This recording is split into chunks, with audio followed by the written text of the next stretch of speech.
Hello guys, ਕੀ ਹਾਲ ਚਾਲ ਹੈ ਜੀ ਤੁਹਾਡਾ ਸਾਰਿਆਂ ਦਾ। ਜਿੱਦਾਂ ਕਿ ਤੁਹਾਨੂੰ ਪਤਾ ਹੈ ਕਿ ਜੀ ਤੁਹਾਡੇ 10th ਦੇ ਬੋਰਡ ਦੇ ਐਗਜ਼ਾਮ ਬਹੁਤ ਨੇੜੇ ਆ ਚੁੱਕੇ ਹੈ ਅਤੇ ਉਹਦੇ ਲਈ ਬਿੱਲ ਬਹੁਤ ਹੀ ਘੱਟ ਦਿਨ ਰਹੇ ਹੈ। ਇਸ ਲਈ ਮੈਂ ਅੱਜ ਤੋਂ ਇੰਪੋਰਟੈਂਟ ਟੌਪਿਕਸ ਦੀ ਸੀਰੀਜ਼ ਸ਼ੁਰੂ ਕਰ ਰਿਹਾ, ਜਿਹਦੇ ਵਿੱਚੋਂ ਕਿ ਪਹਿਲਾ ਟੌਪਿਕ ਹੈ ਟ੍ਰਿਗਨੋਮੈਟਰੀ।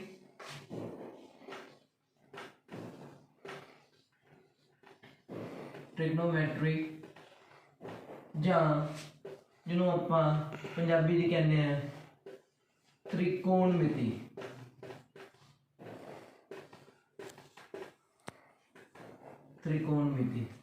ਇਹ ਟੌਪਿਕ ਬਹੁਤ ਹੀ ਜ਼ਿਆਦਾ ਇੰਪੋਰਟੈਂਟ ਹੈ, ਕਿਉਂਕਿ ਇਸ ਵਿੱਚੋਂ ਸਾਡਾ 6 ਨੰਬਰ ਦੇ ਅਤੇ 4 ਨੰਬਰ ਦੇ ਕੁਐਸਚਨਸ ਆਉਂਦੇ ਆ, ਜਿਹੜੇ ਕਿ ਸਾਡੇ ਬਾਕੀ ਦੇ ਪੇਪਰ ਵਿੱਚ ਕਾਫੀ ਵੇਟੇਜ ਦਾ ਕੰਮ ਕਰਦੇ ਆ।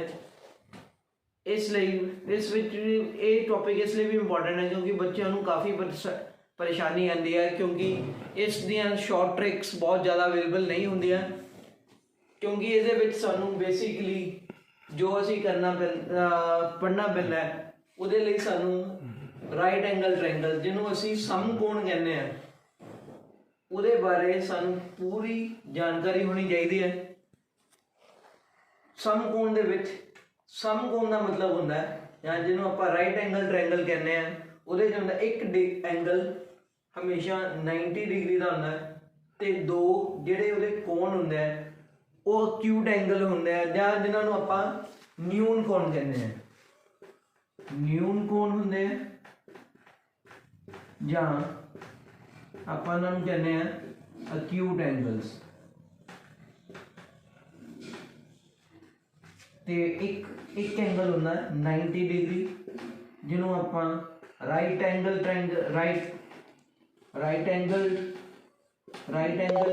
ਜਾਂ ਸਮਕੋਣ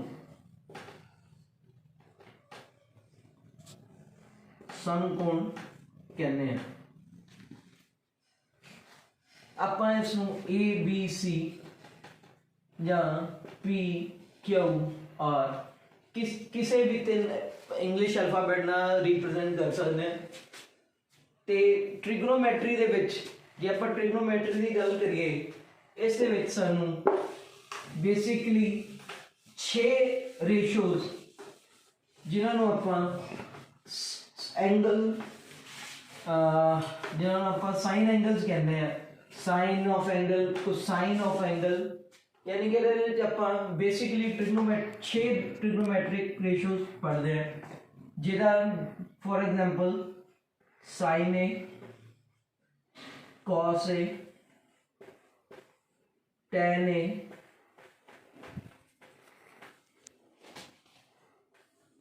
सीकेंट ए, कोसीकेंट ए, छेवीं है कॉट ए। ਹੁਣ ਤੁਸੀਂ ਦੇਖੋ ਕਿ ਜੀ ਬੱਚਿਆਂ ਨੂੰ ਸਭ ਤੋਂ ਜ਼ਿਆਦਾ ਕਨਫਿਊਜ਼ਨ ਹੁੰਦੀ ਹੈ ਕਿ ਅਸੀਂ ABC यानी कि ABC right angle at ABC triangle ਦੇ ਵਿੱਚ ਜਿਹੜੀ ਕਿ ਰਾਈਟ ਐਂਗਲ ਐਟ B ਹੈ, ਉਹਦੇ 'ਚ ਜੇ ਅਸੀਂ ਸਾਈਨ A ਕੱਢਣਾ ਹੈ ਤੇ ਉਹਦੇ ਲਈ ਸਾਨੂੰ ਇੱਕ ਬਹੁਤ ਹੀ ਸੌਖਾ ਇੱਕ ਟ੍ਰਿਕ ਹੈ, ਜਿਹਨੂੰ ਅਸੀਂ ਕਹਿੰਦੇ ਆ ਪੰਡਿਤ ਬਦਰੀ ਪ੍ਰਸਾਦ ਹਰ ਬੋਲੇ ਸੋਨਾ ਚਾਂਦੀ ਤੋਲੇ। ਕਿਉਂਕਿ ਆਪਾਂ ਪਾਈਥਾਗੋਰਸ ਥਿਊਰਮ ਦੇ ਵਿੱਚ ਤੁਹਾਨੂੰ ਪਤਾ ਹੈ ਕਿ ਇਸ ਨੂੰ ਕਿਹਾ ਜਾਂਦਾ ਹੈ ਕਿ ਬੇਸ ਜਾਂ ਆਧਾਰ, ਇਸ ਨੂੰ ਕਿਹਾ ਜਾਂਦਾ ਹੈ ਕਰਨ ਜਾਂ ਹਾਈਪੋਟੇਨਿਊਜ਼, ਇਸ ਨੂੰ ਕਿਹਾ ਜਾਂਦਾ ਹੈ ਲੰਬ ਜਾਂ ਪਰਪੈਂਡੀਕੂਲਰ। ਇਹਨੂੰ ਆਪਾਂ ਇਸ ਫਾਰਮੂਲੇ ਦੇ ਵਿੱਚ P, B ਤੇ H ਦੇ ਨਾਲ ਰਿਪਰੈਜ਼ੈਂਟ ਕਰਦੇ ਹਾਂ।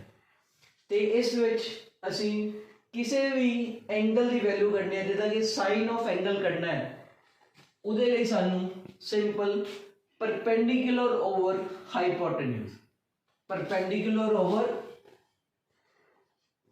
हाइपोटेन्यूज यानी कि लंब बटा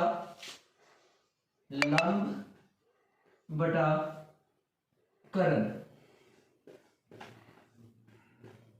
मतलब BC over AC, BC over AC। देखो जे असी इस फॉर्मूले के अकॉर्डिंग पंडित बद्री प्रसाद हर हर बोले सोना चांदी तोले दे नाल असी इस चीज नूं फाइंड आउट करने की कोशिश करते हैं। देखो sine of A is equal to perpendicular over hypotenuse. इसी तरह cos A is equal to base over hypotenuse, आधार बटा बेस ओवर हाइपोटेन्यूज, यानी कि आधार बटा कर्ण, यानी कि A B over A C, A B over A C. असी जान इस तरह कह सकते हैं कि एंगल दे नाल वाली रेखा बराबर बड़ा एंगल दे सामने वाली रेखा, यानी कि नाल वाली रेखा की होगी कर्ण, सामने वाली रेखा की होगी परपेंडिकुलर। समझ लगी? इसी तरह टैन हमेशा साइन बटा कॉस होता है, टैन ए हमेशा साइन बटा कॉस होता है। तो जिन्होंने आप इदा लिख सकते हैं इस फॉर्मूले में perpendicular over base, perpendicular over base, यानी कि लंब बटा आधार, जिसका मतलब ए होता है BC over AB, BC over AB। देखो जे आप sign A over cos A करांगे तो AC ना AC कट जाएगा तो BC बटा AB सानू इक्वल मिल जाएगा। इसी तरह जे आप सीकेंड की गल करिए, सीकेंड हमेशा 1 ओवर कॉस ए होता है, सीकेंड हमेशा 1 ओवर कॉस ए होता है। तो यानी कि ਇਹਦਾ मतलब ए होया तो सीकेंड की वैल्यू होएगी कर्ण बटा आधार, कर्ण बटा आधार, यानी कि hypotenuse over base, hypotenuse over base, यानी की बन गया AC over AB, AC over AB। इसी तरह जे आपां कोसीकेंड की गल करिए, कोसीकेंड हमेशा की बराबर होता है 1 ओवर साइन ए, 1 ओवर साइन ए, यानी कि साइन का जो साइन है उदा उल्टा, यानी कि hypotenuse over perpendicular, hypotenuse over perpendicular,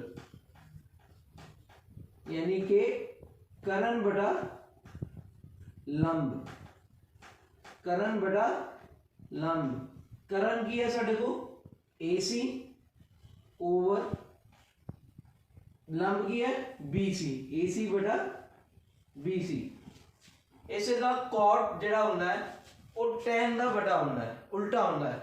cot is always equal to 1 over tan A, 1 over tan A, यानी कि बेस ओवर परपेंडिकुलर, आधार बटा लंब, आधार बटा लंब। आधार की है साढ़े को AB ते लंब की है AC, यानी कि AB ओवर AC। इस तरह जे सानू ए वाला फॉर्मूला जिन्हों असी सिंपल भाषा दे विच ਪੰਡਿਤ ਬਦਰੀ ਪ੍ਰਸਾਦ ਹਰ ਹਰ ਬੋਲੇ, ਸੋਨਾ ਚਾਂਦੀ ਤੋਲੇ। ਅਸੀਂ ਉਸ ਚੀਜ਼ ਨੂੰ ਈਜ਼ੀਲੀ ਯਾਦ ਕਰੀਏ ਤੇ ਸਾਡੇ ਲਈ ਇਹ ਵਾਲਾ ਟੌਪਿਕ ਬਹੁਤ ਹੀ ਜ਼ਿਆਦਾ ਆਸਾਨ ਹੋ ਜਾਏਗਾ। ਕਿਉਂਕਿ ਸਭ ਤੋਂ ਜ਼ਿਆਦਾ ਬੱਚਿਆਂ ਨੂੰ ਪ੍ਰੋਬਲਮ ਇਸੇ ਟੌਪਿਕ 'ਚ ਆਉਂਦੀ ਹੈ ਕਿ ਜੀ ਉਹਨਾਂ ਨੂੰ ਸਾਈਨ ਆਫ ਐਂਗਲ ਦਾ ਹੀ ਨਹੀਂ ਪਤਾ ਲੱਗਦਾ। ਸਾਈਨ ਆਫ ਐਂਗਲ, ਜੇ ਮੰਨ ਲਓ ਕਿ ਅਸੀਂ ਇੱਥੇ ਹੁਣ ਅਸੀਂ ਇੱਕ ਐਗਜ਼ਾਮਪਲ ਹੋਰ ਲੈਂਦੇ ਹਾਂ ਇਹਦੇ, ਅਸੀਂ ਕਹਿੰਦੇ ਹਾਂ ਕਿ ਸੇਮ ਡਾਇਗਰਾਮ ਹੈ, ਉਹਦੇ ਵਿੱਚ ਅਸੀਂ ਸਾਈਨ ਸੀ ਕੱਢਣਾ ਹੈ। ਅਸੀਂ ਕੀ ਕਰਨਾ ਹੈ? ਸਾਈਨ ਸੀ। ਸਾਈਨ ਕੀ ਕਰਨਾ ਹੈ? ਸਾਈਨ ਸੀ ਕੱਢਣਾ ਹੈ।